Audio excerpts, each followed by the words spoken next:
guys, so today I'm gonna be giving you guys 4 tips on how you can shoot your cake cutting at weddings. So 4 tips on how to shoot the cake cutting at weddings. So let's get into it.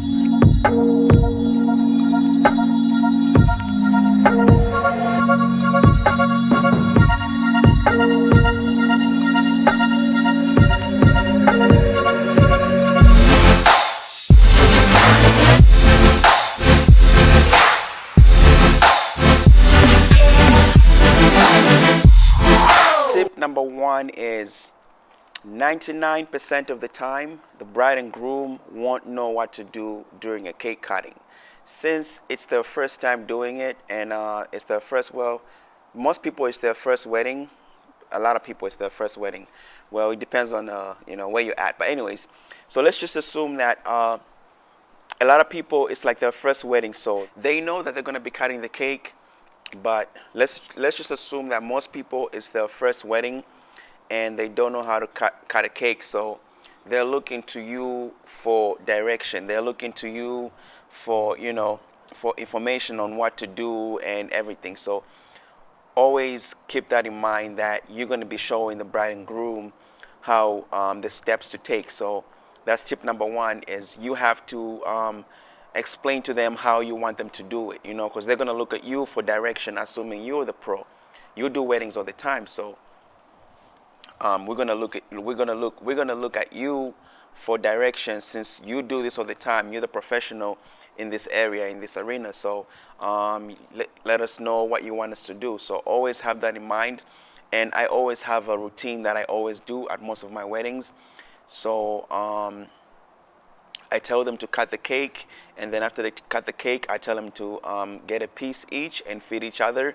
Most of the times, I like them to do it with their fingers, with their hands, and not do it with a fork or a spoon, because I would like them to smash the cake in each other's faces, So it's a good chance that they'll do it if they use their hands than if they use the fork or a spoon. So it's a good chance that they're going to be naughty when they're using their hands. They're going to put it on noses. So that's the reason why you want them to use their hands and not use a fork or a spoon, because when they use a fork or a spoon, there's no way they're going to try and put it into each other's faces using it. So, I mean, it's an American tradition. Mostly people smash, cakes in each other's faces, like pieces of cake, not the whole cake, come on. But pieces of cake, they smash each other in the face with it. So you want to make the video, your highlight video, entertaining. You want to make it fun. You want to make it memorable. It's going to be a memory that they remember. Okay, when that happens, it's going to be a memory that they remember. So try and do that. But if they insist that they use a fork or a spoon, I mean, it's their choice. They can do that.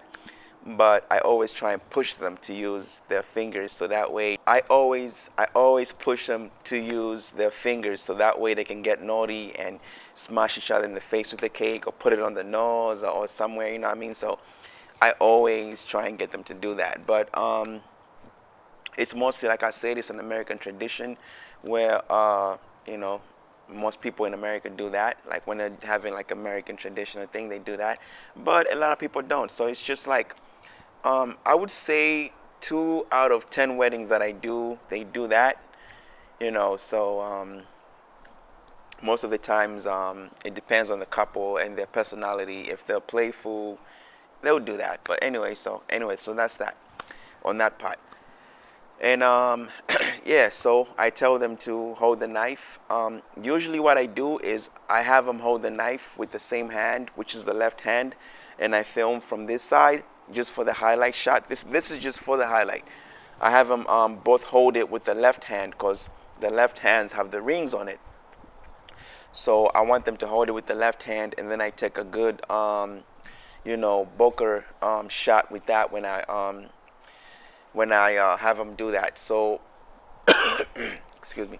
So that's just me. I do that. But yeah, so have them cut the cake, cut it into 2 pieces, and then let them feed each other.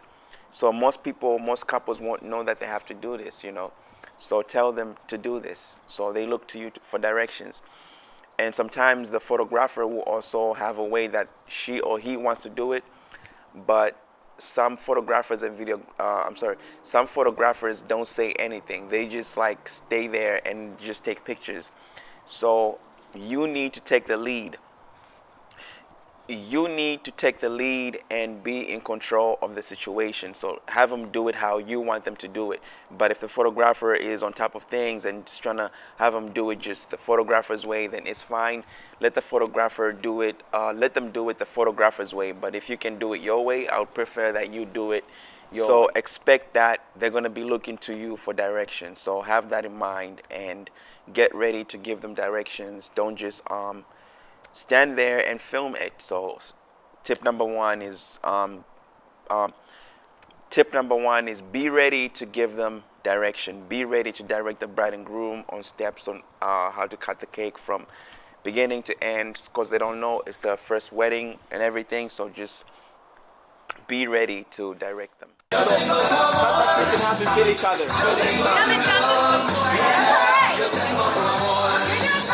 I got your love. So finish at the same time, guys.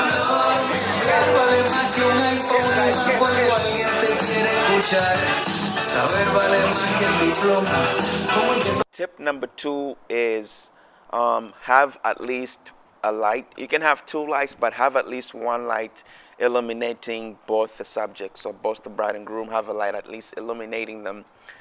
Depending on what time of the day, you know, some weddings happen. You're gonna be maybe outdoors, and it's during like around 12 p.m. or 1 p.m. So it's during the day, and you don't need a light. But if you're like me, most of my weddings are always at night. Most of my receptions are always at night. So I always have a light ready to illuminate both the bride and groom. And then I don't have an on-camera light for this moment. So because I'm gonna have the light illuminating them, and usually it does the job. So tip number 2 is have a light illuminate the bride and groom. Have a light illuminate the bride and groom. Okay, so that's that. Tip number 3 is have at least 2 cameras. Okay, have at least 2 cameras.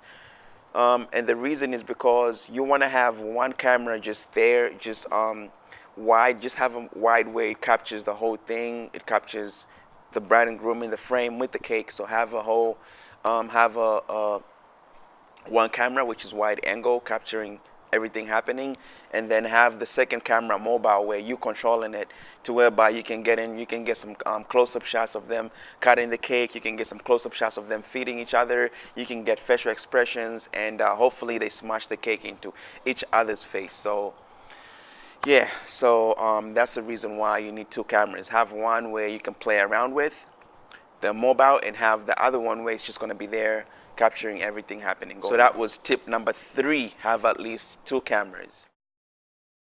I usually film them walk away from the scene, so I usually film them walk away. So that's tip number 4. You can film them walk away after they cut the cake. You can film them walk away, or you can film the part of the cake that they just cut, you know, just for cinematic reasons and for, you know, for highlight reasons, you know. So that's what I do. So that's tip number 4. You can do that if you want, and you know, the main thing is at least you capture the whole thing. But that's just like for highlight reasons.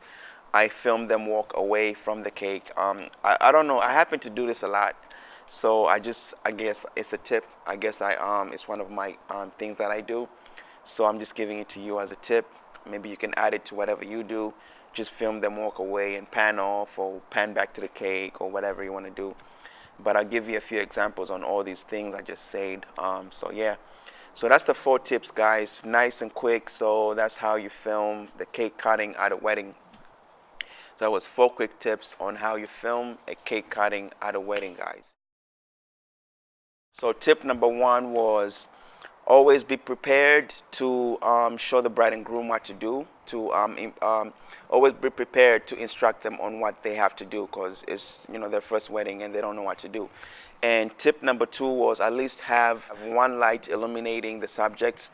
In this case, the bride and groom. At least have a light illuminating them, because most receptions happen at night, but it depends on when yours is happening. If it's during the day, that's fine. But if it's nighttime, always be prepared to have a light illuminating the bride and groom. So that was tip number 2. And tip number 3 was have at least 2 cameras, so that one is wide angle and one is close up.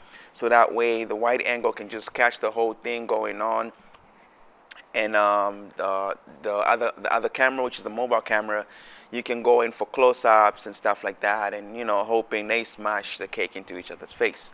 And then the last tip, which is tip number 4, was I always film them walk away, but this is just an option, so you can film them walk away if you want. But I would say here that the most important tip I can give you is the 2 camera part. So the tip where you have 2 cameras is important because for highlight reasons as well. You wanna have a camera where you can control, when you zoom in and the shots that you want, instead of just having one wide angle just capturing everything. You want to have that where you can get close-ups of them, like cutting the cake and their hands cutting the cake and stuff like that, those details. So you need a close-up to get those details. So but you can't just get those details, and then what if you shake the camera or the camera moves in a way that you don't want it to move? Then it's good to have that other camera where you can cut off to the wide angle and see everything going on. But having those close-ups for details is a big plus. And for me telling you that tip, you need to smash the like button, because that's a nice tip right there. So smash the like button. Anyway, so that's my tips, guys. Nice and quick. I hope it was nice and quick. So thank you for watching, guys. I appreciate it. And by the time this video is on YouTube, I'll probably have 1,000 subscribers. I just want to say thank you so much to everybody. And I'm gonna have something to give away soon, so I'll be introducing that. I'll be telling you guys what that is probably in the next video, but I will have something for my subscribers, and just to show my appreciation for me getting to 1,000 subscribers. That's a lot of people watching me. To me, 1,000 people that are interested in what I'm putting out just motivates me to put out more content, more information. Part of my voice, I got I don't know, sore throats coming in. So thank you so much. Anybody subscribe to me, everybody subscribe to me. Thank you so much. I'll try and put out more videos. I'll try and do more videos on softwares. I'll try and go into Final Cut, because I use Final Cut for highlights. I use Final Cut Pro for highlights, and then I use Premiere Pro for the full videos, and there's a reason why I do that. So I'm good in both Final Cut Pro and Adobe Premiere. So thank you for subscribing, guys. I really appreciate it, and please keep watching. Keep watching. I'll keep putting out good content for you guys. So thank you for watching, guys. I really appreciate it. Thank you.